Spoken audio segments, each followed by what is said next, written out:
เนาะไปบ่ได้เนาะตุ๊พี่น้องมักพอดมักม่วนในลีคนลาวเฮานี่เนาะ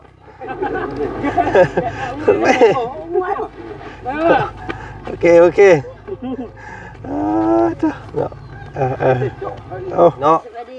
เด้ออันนี้อันหม้อยังนี่หม้อลาบอันนี้แล้วตัวแซ่บนี่พี่น้องเอ้ยเนาะขาดขั้นตอนนี้ไปบ่ได้แล้วว่าสันก่อนอื่นพี่น้องเอ้ยกราบทักทายสบายดีเด้อเนาะวัดสุขุสุคนมื้อนี้เป็นมื้อสันวันดีเนาะมื้อว่าสิสู่ขวัญน้องเลี้ยงเพิ่นสิขึ้นเฮือนใหม่เนาะในเฮือนงามมื้อนี้คนก็งามบ่งามขี้ลายไผว่าขี้ลายเนาะถามแม่นี่ไผว่าขี้ลายเนาะเนาะเอาแม่นบ่ขี้ลายก็ขี้ลายซะเอาตามที่ทำเอาขี้ลายให้เนาะอันนี้ของเพิ่นเอิ้นยินดีนำเนาะเอาไว้หมุนเนาะบ่มีเงินดอกมีแต่หมอนนี่แหละเอาไว้ทอนแทนกายเด้อยินดีนำเด้อเห็นไหมผู้นี้ต้นลืมตลอดผู้นี้เนาะคืออมวยซ้ำผู้นี้พี่น้องเลยเนาะคือคนเวียดก็ไม่ได้ผู้นี้มันว่าผู้งานวันดีเนี่ยผู้แค่จะให้คำพูดเฮ้ยไม่ได้ไอ้จริงๆนี่ฮะบ้าบ้าจริงๆมาใช้ความเอาแต่ไอ้ตัวพ่อตัวผู้ที่เอาหน้าเป็นหมอสูตรก็เป็นคุณตู้คนเองเนาะเนาะ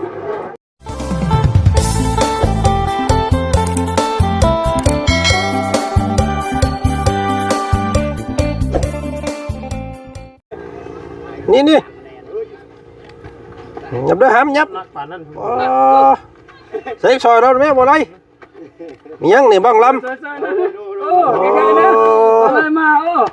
บ้างลำไม่พี่น้องเอ้ยจับภาพมากกับย่างไปคนละข้างโอ้ยเนาะตุ๊พี่น้องมัก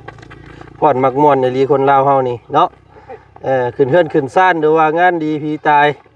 เนาะมีเสียงเพลงเสียงลำได้พี่น้องเลยเนาะตุ๊งานขึ้นเฮือนใหม่น้องเลี้ยงเด้อมื้อนี้พี่น้องเลยเนาะทางนี้เพิ่นกำลังอันเฮ็ดผ้าขวัญบ่ตัวนี้ขึ้นไปแต่งสัตว์เนาะพี่น้องเลยทางนี้ทางพ่อน้องเลี้ยงเพิ่นโอ้ยเนาะได้รับได้นอนอยู่บ่อ้ายคืนนี้นอนเลยบ่ได้นอนเลยคืนเลยผู้เดียวได้เวลาพี่น้องเฮาอันนั้นเล่นหันเล่นนี่อยู่เนาะเมื่อยบ่เว้าแล้วอันนี้พี่น้องเลยใช่หาอันคนมาเบรกซอยนี่เด้อพี่ทางลูกสาวเพิ่นนี่ทางนี้พี่น้องเลยเนาะหาหมู่หาคู่กับพ่อสมควรมื้อนี้เนาะเพิ่นมาครบบ่แล้วพี่น้องเอ้ยผู้เต็มอยู่หิมทางนี่มีแต่ผู้หญิงผู้หญิงเพิ่นเนาะยาเย็นบางเย็นนึงเย็นเนาะเย็นนี่ภาษาเจ้าว่าอีหยังก็เย็นคือกันบ่เบรกรถอ้ายเบรกใส่หลังรถมันจังเย็น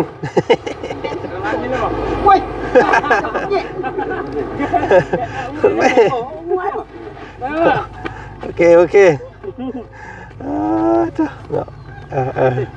เอา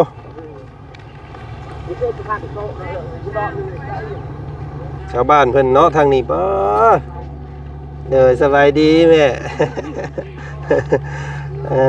ผู้หญิงผู้หญิงผู้แสกผู้สาวเนาะเต็มพี่น้องเอ้ยอันนี้ก็สบายดีเด้อเนาะโอ้ผู้พี่น้องเอ้ยเด็กน้อยผู้เฒ่าผู้สาวเนาะงานขึ้นเฮือนใหม่น้องเลี้ยงพี่น้องเลยทางนี้หามหม้ออย่างเนาะทางนี้เนาะโดยอันนี้อันหม้ออย่างนี่หม้อลาบอันนี้แล้วตัวแซ่บนี่พี่น้องเลยเนาะขาด ขั้นตอนนี้ไปบ่ได้แล้วว่าซั่นซะเอ้ามันคือเอาไปเที่ยวละหน่อยละหน่อยแท้นี่เนาะโอ้เพราะว่าเฮือนครัวอยู่พุ่นเนาะโอ้ยเอ้าพี่น้องเอ้ยเฮือนครัวอยู่หม้องหนึงแล้วก็เฮือนขึ้นเฮือนอยู่หม้องหนึงโอ้ฮะเนาะทางอาจารย์พี่น้องเอ้ยเพิ่นให้ซื้อน้ำก้อนมา2ถุงได้2กระเป๋าเนาะคือสิพออยู่เนาะเงินบ่พอก็ ทางนี้ก็พี่น้อง ฝากเงินนำบ่บุญอยู่ก็บ่ให้เล่ามาอีกก็ได้อ๋อเพิ่นตื่นขึ้นมาแล้วใส่มาพี่อีกเนาะโอเคไปเดี๋ยวเอาหมอนไปขึ้นยินดีน้ำเพิ่นก่อนเนาะก่อนอื่นพี่น้องเอ้ยกราบทักทายสบายดีเด้อเนาะวัดสุขุสุคนมื้อนี้เป็นมื้อสันวันดีเนาะมื้อว่าสีสู่ขวัญน้องเลี้ยงเพิ่นสิขึ้นเฮือนใหม่เนาะได้เฮือนงามมื้อนี้คนก็งามบ่งามขี้ลาย ไผว่าขี้ร้ายเนาะถามแม่นี่ไผว่าขี้ร้าย ขี้ลายเนาะเนาะเอาแม่นบ่ขี้ร้ายก็ขี้ร้ายซะเอาตามที่ทำเอาขี้ลายแท้เนาะอันนี้ของเพิ่นเอิ้นยินดีนำเนาะเอาไว้หมุนเนาะบ่มีเงินดอกมีแต่หมอนนี่แหละเอาไว้ทอนแทนกายมันยินดีนำเด้อที่เห็นใหม่เนาะถ้าเบิ่งคนเนาะคนทั้งสิหลายเนาะหลายบ่ยังบ่คือกันปุ๊บพี่น้องหมู่เพิ่นเต็มอยู่เพื่อนมีแต่ผู้สาวเนาะผู้สาวไว้ทีนพี่น้องไงเนาะโอเคขึ้นแล้วไอ้ดอกละเดี๋ยวรอคนมาอีกจังหน่อยก่อนพี่น้องเนาะเพิ่นสิสิเฮบ่จังว่าเพื่อนน้องจะดีคือบ่ได้เฮเอ้ยสวัสดีนะเฮบ่เฮือนนี่เฮฮอบบ่บ่ได้เฮบ่ขึ้นแบบธรรมดาเนาะโอเคสวัสดีแล้วเนาะบ่ได้เฮเด้อเนาะเฮ็ดแบบง่ายๆนั่งพักผ่อนแล้วก็ซ่ากันแล้วก็ผูกต่อแขนเนาะกินบัดนี้ม่วนบางลำก็บักใหญ่หาม 4-5 คนก็เกือบบ่ได้กินนี่พี่น้องทางบ่ไล่เพิ่นหามเกือบนั่นเนาะฝุ่นหามมาแต่ฝุ่นพี่น้องไฟบ่ฮอดพี่ซ้ำเนาะไฟยังบ่เราบ่มีสายไฟพี่น้องพอน้องเลี้ยงว่าเมื่อคืนนี้เกือบมืดเราอ่ะเนาะบ่ได้นอนเลยเราอ่ะพี่น้องไฟมาบ่ฮอดเราบ่มีสายไฟนะแม่นเอ้าเดี๋ยวติดตามเบิ่งขั้นตอนเพิ่นผูกต่อแขนกันเนาะพี่น้องเลยเบิ่งกันยาวๆไป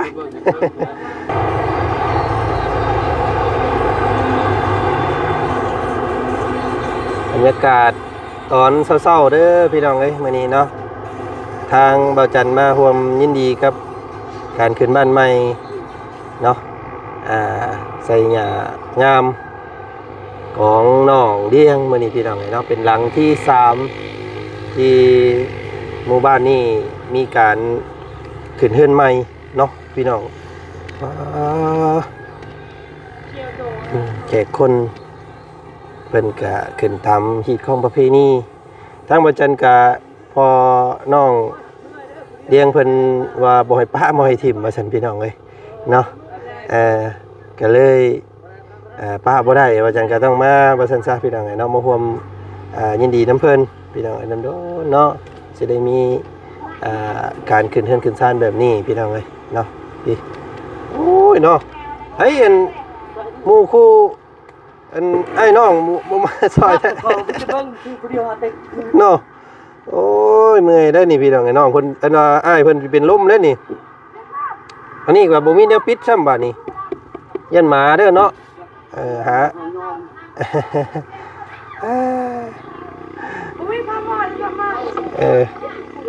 อันนั้นเด้อหาอันนี้ไปตั้งไว้แน่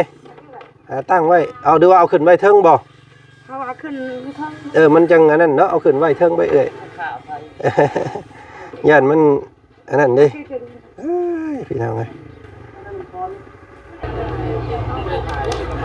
สบายดี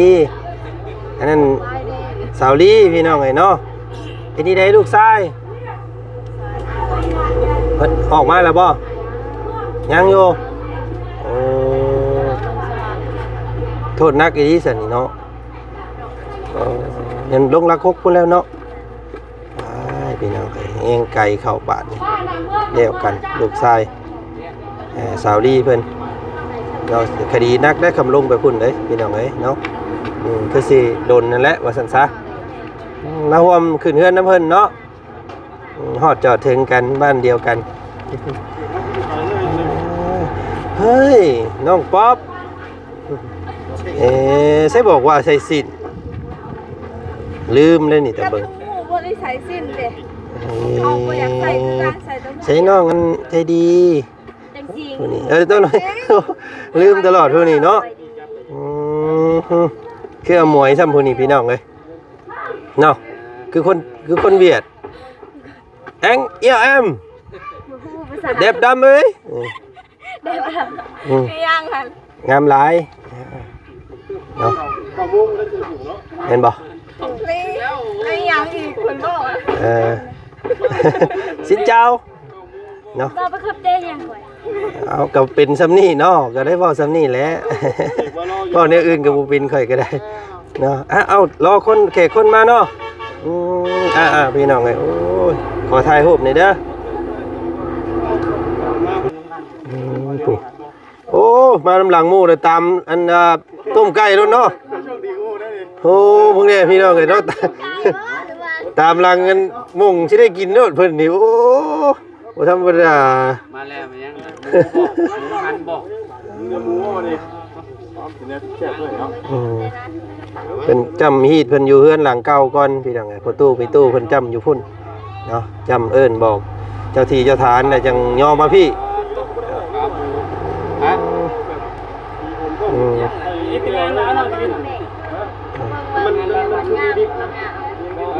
อันนี้เพิ่นก็มาร่วมยินดีนำเนาะพระเพทว่าน้องสองคนน่ะเอ้าคือกันฮะเจ้าเป็นเอื้อยตัวนี้เป็นน้องน้องใหญ่กว่าเนาะ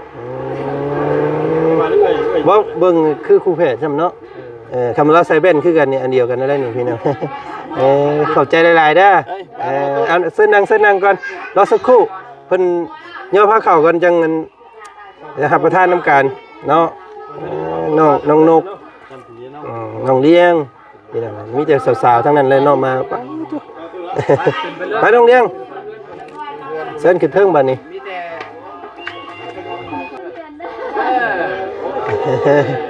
โอ้ยเนาะเจ้าของเฮือนก็ได้มาขึ้นภูคอต่อแขนเพิ่นผู้ละบาทนี่มาขึ้นมาเบิ่งไปได้อันเลยไปเด้อสร้างเด้อเพื่อนบ่แล้วเด้อคำว่าสร้างบ่ขึ้นมานี่ขึ้นมาเทิงพี่น้องอันนี้มีหมุงนั่งเนาะมีโต๊ะกาแฟโอ้พี่น้องเลยขึ้นมาทางเฮือนเนาะวิวทิวทัศน์งดงาม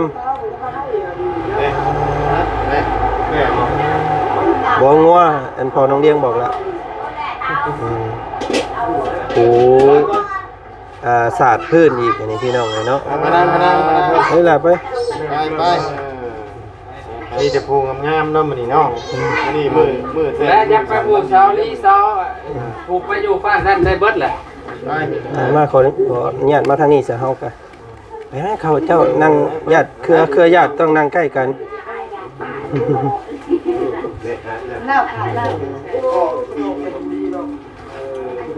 มันคือเป็นแบบต้องใจโอ้สบายดีทั้งสร้างเลยทีมงานมาจากคนมื้อนี้มาครบเลยเนาะเชิญเอิ้นมาพี่เด้อเอิ้นทีมงานเข้ามานั่งพี่โดด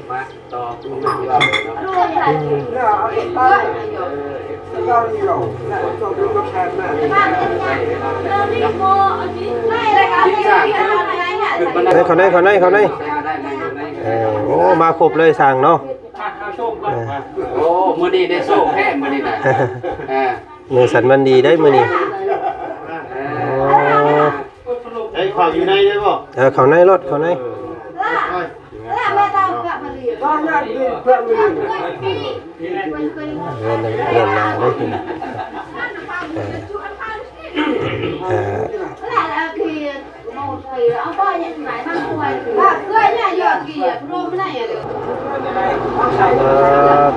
มื้อนี้ก็เป็นมื้อสันมันดีเด้อพี่น้องเด้อเนาะ มื้อว่าสิสู่ขวัญขึ้นเฮือนใหม่เนาะมื้อนี้ทางบ้านน้องเดียงพี่น้องเนาะเป็นผู้ที่3เนาะหมู่บ้านนี่หลังที่3ของทีมงานของพวกเฮาได้เคลื่อนไหวอยู่นี่พี่น้องเอ้ยถือว่าเกือบเปื้อกันเนาะมันโดนโพดพี่น้องเอ้ยมีแต่เคสใหญ่ๆว่าซั่นซะเอาใส่อาหาร โอ้เพิ่นให้ใส่ไปนั่นเลยเด้เนี่ยเอาเนาะ ใส่แบบนั้นเลย ซาน้ำกันมีหมอนบ่จันกะ4หน่วยกี่นี่พี่น้องเอ้ยเนาะแล้วก็กับเงินนี่แหละพี่น้องเนาะเล็กๆน้อยๆไปบ่ไล่เข้าอันสิยืนน้ำนี่ น้ำเบาตู้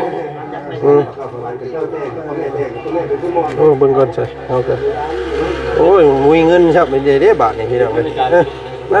มาเด้อขึ้นมาเอาตู้เด้อเป็นตู้เอาเด้อเอาเนาะอยู่ดีมีแห้งน้ำกันเด้อ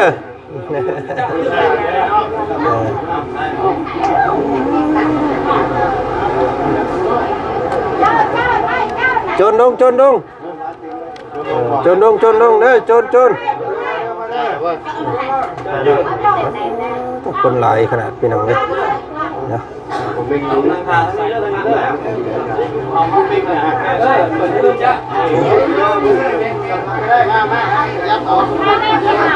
โอ้นอนอยู่เฮือนตีเพราะว่าเฮือนเราใหญ่เนาะเฮือนเราใหญ่สมควรพี่น้องเอ้ย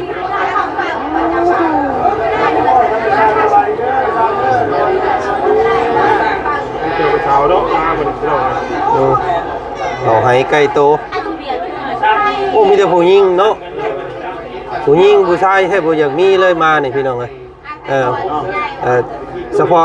เฉพาะอันตากล้องนี่ก็เป็นกระเทยเบิ่นล่ะแต่ละคนก็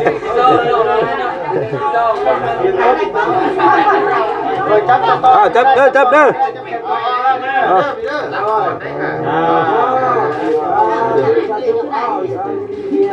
พ่อไม่ได้ มือนี่มันว่ามืองานดีมือทำวันดีเนี่ยผู้แค่จะให้คำพูดเฮ้ยไม่ได้ไอ้ที่เนี่ยแบบว่าดูมาใช้ความรู้เอาไปวันไหนพอจะพูดที่เอาหน้าเป็นหมอสูตรก็เป็นผู้ตู้เพิ่นเองเนาะพี่น้องเนาะ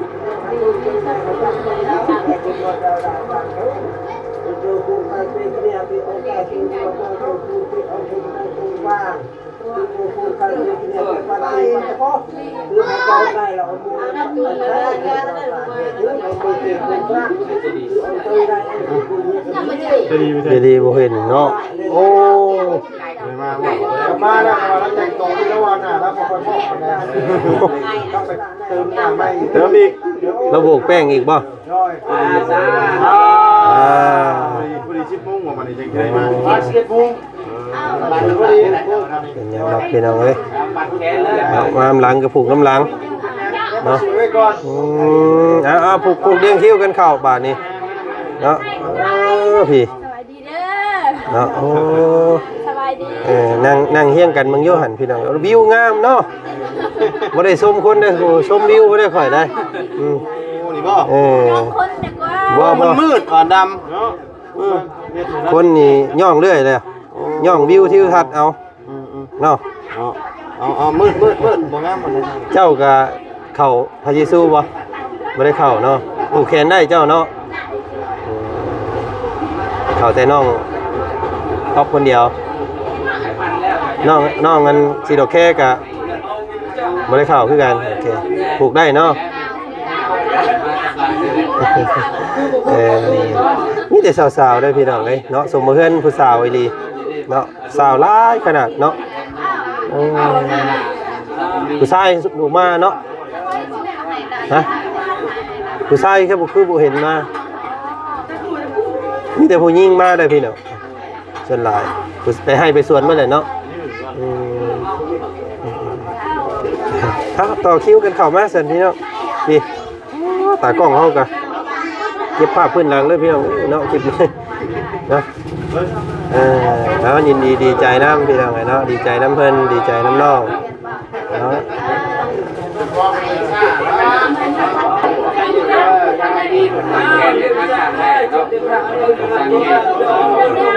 โอเคยินดีดีใจน้ำเพิ่นพี่น้องเลยเสียงยอดอยู่บ้านนี่ให้เพิ่นแน่เลยจริงๆแน่เลยจริง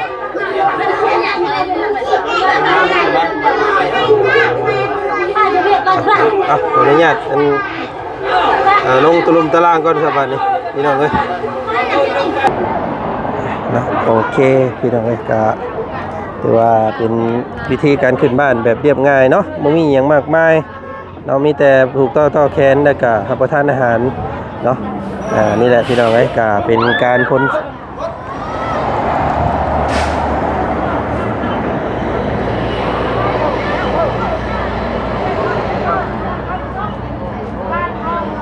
โอ้ยรถมันใกล้กันมันจอดใกล้ทางโพดเนาะ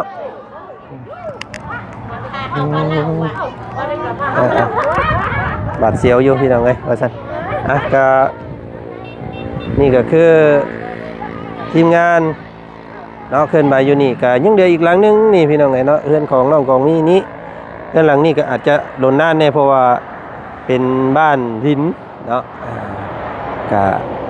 พวกเขาก็จะได้เคลื่อนไหวหาทางเขตต่อไปอีกตื้มพี่น้องเนาะก็ขอบคุณในหลายเด้อเนาะที่เดินสายทีมงานของพวกเขาเนาะพี่น้องเนาะเพราะว่าสิเป็นช่องทางใดก็ตามนี่พี่น้องก็ยินดีนำเนาะพี่น้องเนาะก็โอเคแล้วคลิปนี้ก็ทางประจันขอตัวล่ำลาก่อนพี่น้องเนาะก็พบพ่อกันอีกรายการคลิปหน้าเนาะพี่น้องเนาะคลิปนี้ก็มาผมยินดีเด้อพี่น้องมุ้งยังหลายเนาะถ่ายทำบรรยากาศให้พี่น้องเบิ้งเนาะแล้วก็มาผมคิดเข่าน้ำกัดว่าสันพี่น้องเลยเนาะเนาะพี่น้องเนาะกำลังสิจบคลิปแล้วเมื่อกี้นี้นางงามเพิ่นมาน้ำลางโม ตื่นสวยดิ ตื่นสวย ตื่น7 โมง คนสวยนี่พี่น้องไงเนาะ ตื่นนอน8 โมงตื่น7 โมงสบายดีออกก็เสียนะเบิ่งอยู่ฮะถ่ายรูปน้ำเน่นี่พี่น้องไงเนาะ1 2ไปเพื่อนแหละเพิ่นกำลังผูกแขนกันอยู่เนาะเพิ่นคือผูกไว้แท้โอ้ยเพิ่นสิเลิกได้เพิ่นสิกินข้าวได้หั่นเนาะมัน9 โมงเลยได้นี่ทำใจเขาไปเพิ่นแต่งโตหั่นแหละเดี๋ยวไอ้ไปอัพคลิปให้ป้าลุงเพิ่นเบิ่งก่อนแล้วเนาะ